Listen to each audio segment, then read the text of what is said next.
Maka mereka bisa jadi tadi ta'til seperti Jahmiyah dan yang lainnya. Udah, Allah tidak mempunyai sak, tidak mempunyai betis. If Allah mempunyai betis. Seperti mereka menafikan Allah tidak boleh di atas langit, Allah tidak boleh bersemayam di arsy-Nya, maka tidak boleh mempunyai sifat apapun. Kemudian mereka mentaktil atau mentasbih. Adapun kelompok al-musyabbihah, mereka menyepertikan Allah. Dan ini jelas lawan dari mereka. Namun mereka gulu ekstrim dalam menetapkan sifat Allah. Allah mempunyai tangan, ya tangannya seperti kita. Allah mempunyai wajah, ya wajahnya seperti kita. Inilah yang menyebabkan kenapa kelompok al-Jahmiyah menafikan sifat untuk Allah karena tidak mau masuk kepada tasbih, penyepertian. Maka ini pun bukan dari kelompok ahlu sunnah. Gulu dalam penetapan sampai menetapkan Allah seperti makhluknya tidak boleh. Ketiga, takwil. Maksudnya mereka bisa menerima Allah mempunyai tangan, oke lah, itu di Al-Quran.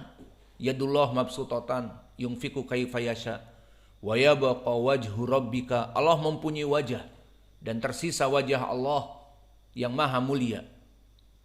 Dan ayat-ayat yang lain tentang permasalahan istiwa, Allah bersemayam di atas ars, mereka tidak menafikan. Namun apa mainan mereka? At-ta'wil. Dan takwil definisinya banyak, namun yang diinginkan oleh kelompok ahlul bid'ah adalah memalingkan makna kepada makna yang tidak diinginkan Al-Quran dan Sunnah. Maka mereka mengatakan tangan, okelah karena di Al-Quran disebutkan tangan, namun maknanya bukan tangan yang kalian sifatkan wahai ahli sunnah. Allah mempunyai tangan, maksudnya tangan. Tidak, tetapi apa? Tangan diartikan kekuasaan. Maka tangan adalah kekuatan, kekuasaan. Sebagian mengatakan nikmatnya, nikmat Allah. Dari mana? Karena di dalam hadis banyak penjelasan. Seperti hadis muttafaqun alaih dari Abi Hurairah dan kita lewati pernah di kitab Tauhid. Innallaha yaqbidu as-sama biyaminih wa yaqbidul ard bisimalih, atau aks, bahwa Allah menggenggam bumi di hari kiamat itu dengan tangannya dan langit-langit dengan tangannya. Dan di riwayat yang lain, di riwayat Muslim, kiltahuma biyaminihi, keduanya dengan tangan kanannya. Maka jelas penjelasan di dalam hadis tangan yang diinginkan, bahkan tangan kanan keduanya.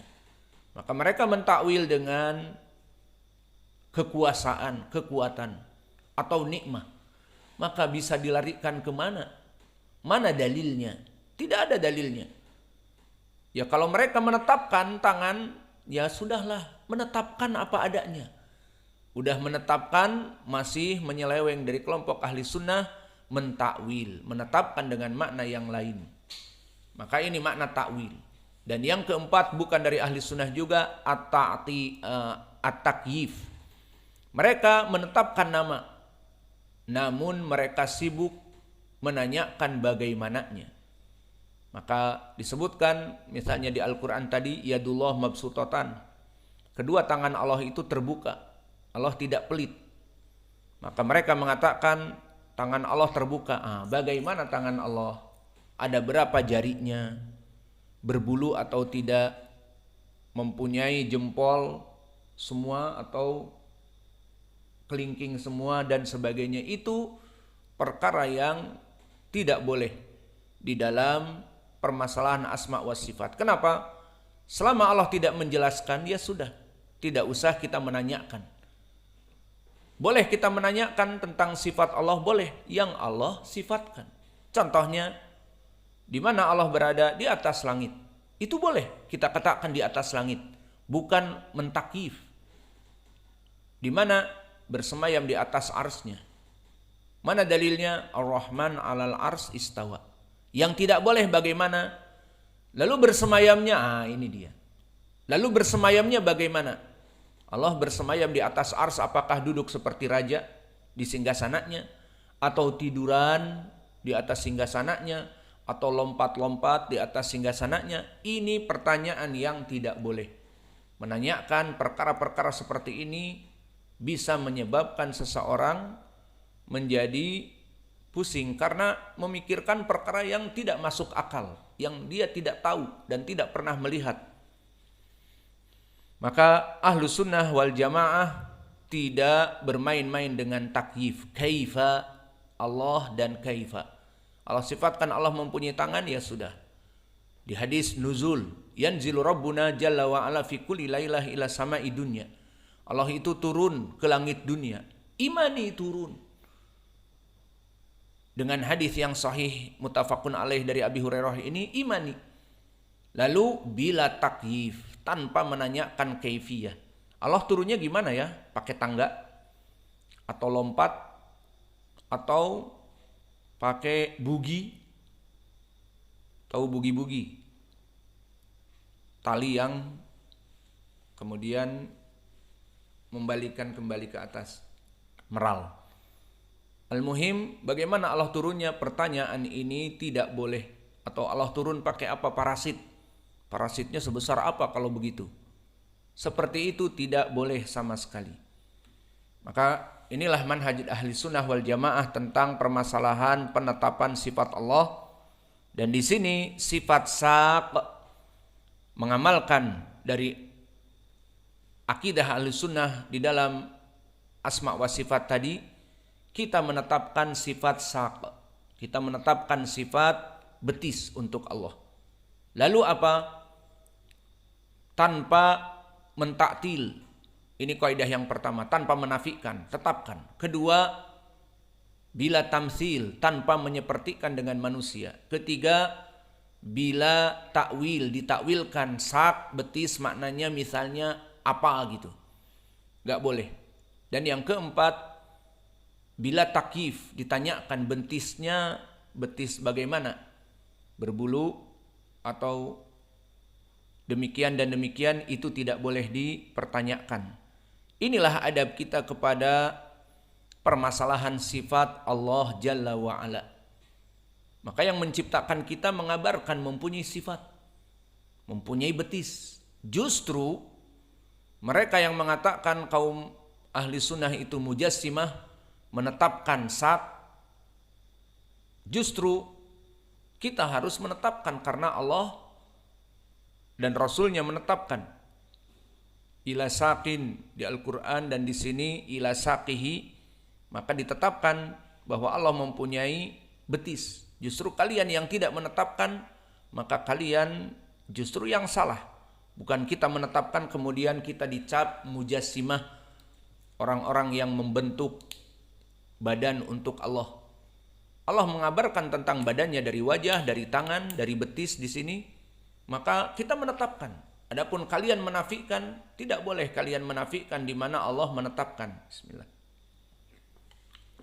Maka selesai dari judul. Maka pendalilan yang pertama dari ucapan penulis yang menunjukkan bahwa kaum muslimin dan juga al-munafikun akan melihat Allah di hari kiamat bukan wajahnya tetapi betisnya. Pertama, hadis yang diriwayatkan oleh Imam Al-Bukhari. Qala al-Imam Al-Bukhari rahimahullahu taala, haddatsana Adam, haddatsana Laits an Khalid ibn Yazid an Sa'id ibn Abi Hilal an Zaid ibn Aslam an Atha ibn Yasar an Abi Sa'idin Al-Khudri radhiyallahu anhu qala sami'tu Nabiyya sallallahu alaihi wa ala alihi wasallam yaqul yakshifu rabbuna an saqihi fayasjudu lahu kullu mu'minin wa mu'minatin fayabqa kullu man kana yasjudu fi dunya riya'an wa sum'atan fayadhabu liyasjuda fayaudu dhahruhu tabaqan wahida. Maka di dalam hadis ini berkata Al-Imam Al-Bukhari Abu Abdullah Muhammad ibn Ismail Al-Bukhari, haddatsana Adam, dan Adam di sini Ibnu Abi Iyas Al-Marwazi Al-Khurasani dari Iran sekarang daerahnya, dan dia hidup dari masyayikh Imam Al-Bukhari, dan kedudukan dia barakallahu fikum sikoh, telah disikohkan oleh para ulama. Berkata Abu Daud As-Sijistani sikoh, berkata Abu Hatim Ar-Razi sikotun saduk, sikotun ma'mun, mu'tamadun min khiyari ibadillah. Maka dipuji oleh Abu Hatim dengan pujian yang tinggi. Dan dikatakan oleh Ahmad ibnu Hanbal, kana minas sittah au sab'ah alladhina kanu yadbitunal hadits inda Syu'bah, bahwa dia termasuk 7 orang atau 6 orang yang paling kuat periwayatannya dari Syu'bah. Maka seperti ini dulu para ulama. Para ulama melihat periwayatan dari alim kabir seperti Syu'bah, atau di zamannya Imam Malik, atau di zamannya Imam Sufyan Ats-Tsauri atau Laits ibnu Sa'ad, itu siapa yang paling kuat. Dan itu di mana-mana. Mulai dari zaman dulu sampai zaman now. Siapa yang paling kuat periwayatan dari Syekh Fulan? Syekh Fulan mempunyai murid. Muridnya yang paling kuat siapa? Karena apa? Karena jika dia meriwayatkan dari syekhnya, maka ini yang paling benar. Karena kathratul mulazamah dan sebagainya. Maka Imam Syu'bah, Imam Muhaddis, disebutkan oleh Imam Ahmad bahwa Adam termasuk dari 6 ataupun 7 yang periwayatannya dari Syu'bah sangat kuat. Maka dia rawi yang sikoh di sini. Dan berkata Yahya ibnu Ma'in sikoh, dan Ad-Daruqutni pun mensikohkannya. Kemudian meriwayatkan Adam bahwa Ibnu Abi Iyas, gurunya Imam Al-Bukhari di sini, dari Al-Laits. Maka siapa Al-Laits? Ibnu Sa'ad. Maka telah kita lewati hadis ini, hadis panjang. Di hadis Abi Sa'id Al-Khudri yang panjang. Ingat gurunya Imam Al-Bukhari siapa? Yahya ibnu Bukair. Yahya ibnu Bukair siapa bapaknya? Yahya ibnu Abdillah ibnu Bukair.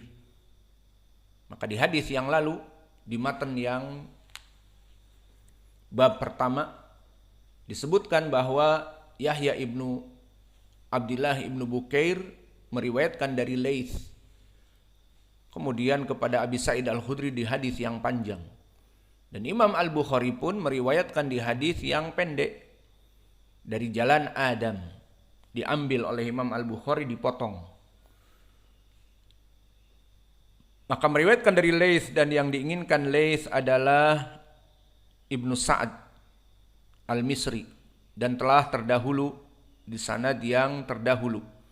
Maka Laits Ibnu Sa'ad Abul Harith Al-Misri, dia hidup di tabaqah yang ke-7 min kibar itba at-tabi'in, seperti hidup di zamannya Imam Syu'bah ibn al-Hajjaj, Malik ibnu Anas, dan juga Abdurrahman Al-Auza'i, dan juga Sufyan Ats-Tsauri, dan Waddah Al-Yaskuri, dan Ma'mar ibnu Rashid Al-Azdi, semuanya dari ru'us, kepala dari tabaqah itba'ut tabi'in. Maka adapun Laits ibnu Sa'ad jelas imam, disebutkan oleh Imam Ahmad thiqatun sabtun.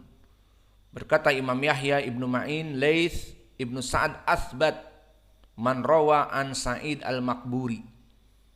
Dan berkata Abu Zur'ah, Laits afqah min Malik walakin kanat al-haddah li Malik, bahwa dia lebih faqih dari Imam Malik.